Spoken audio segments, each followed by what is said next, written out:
èyí làwọn tí ẹgbẹ́ APC fọwọ́ sí pé wọ́n kúnjú òṣùwọ̀n láti dupò gómìnà l'Ondo.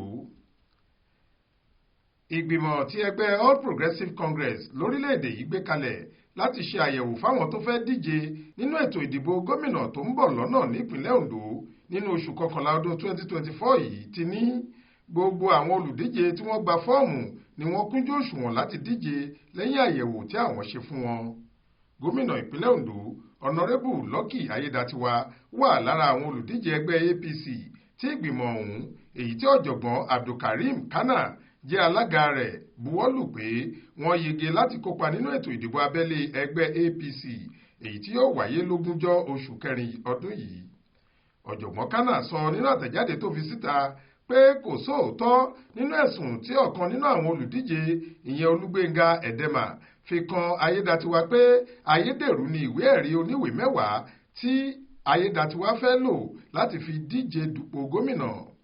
Ó ní àwọn ti ṣèwádìí ẹ̀sùn yìí dáadáa lórí ìkànnì àjọ WAEC fúnra àwọn níbi tí àwọn ti fìdí rẹ̀ múlẹ̀ dájú ṣáká pé lóòótọ́ ni Ayedatiwa kẹ́kọ̀ọ́ jáde níléèwé girama Ìkòsí High School èyí tó wà nílùú Èkó. Alága ìgbìmọ̀ ọ̀hún wá kìlọ̀ fún gbogbo àwọn olùdíje lábẹ́ àsíá ẹgbẹ́ APC láti kíyèsára kí wọ́n sì yàgò fún fífi àwọn ẹ̀sùn tí kò lẹ́sẹ̀ nílẹ̀ kan ara wọn lórí èròǹgbà láti tàbùkù tàbí ba olùdíje kan jẹ́ lójú aráàlú.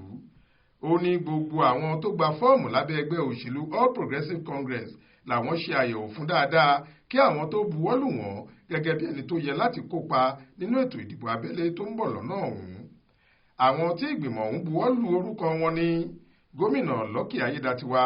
Ìfẹ́olúwa Oyèdélé, Isaac Kẹkẹmẹkẹ, Jimmy Odimayo, Jimoh Ibrahim, Sọjí Ẹ̀yìnláńwò, Wálé Akíntẹ̀rìnwá, Olúṣọlá Òkè, Olúgbénga Ẹ̀dẹ́mà, Máyọ̀wá Akínfọlárìn, Felix Òkúnlẹ́yẹ, Dìran Iyàntán, Dayọ̀ Fádùyìlé, Mọ́ráyọ̀ Lẹ́bi àti abilékọ Fúnmiláyọ̀ Waheed Adékòjọ. Olúṣèyẹ Ìyádé ló ṣàkójọ ìròyìn yìí fún iléeṣẹ́ tẹlifíṣàn Aláròyé online TV. Faith Adébọ́lá ló kà á sétí ìgbọ́ yín.